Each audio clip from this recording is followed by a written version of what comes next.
hindi na ganun kapuno, paano mai-improve? So yun, anong kaibahan mo na? Tsaka tapos, paano makakabalik ang mga fans sa PBA para mapuno ulit?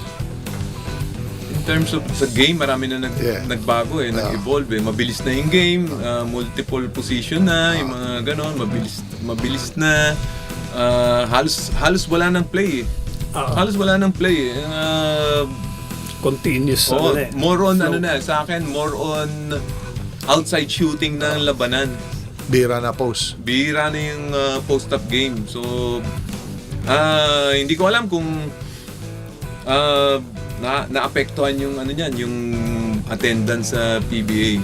Yung sa naman, yung kung sa ticket or sa number of crowd sa Coliseum, sa venue,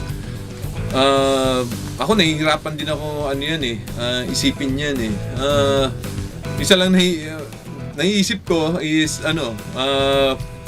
siguro ibaba natin yung yung presyo ng ticket or gumawa tayo ng paraan na para ma-accommodate ang mga tao. Bigyan natin discount or Correct. any parang magkaroon ng chance yung hindi kaya mag-afford ng bumili ng ticket makapanood. Correct. Maganda yun. Pwede rin yun. PW dito.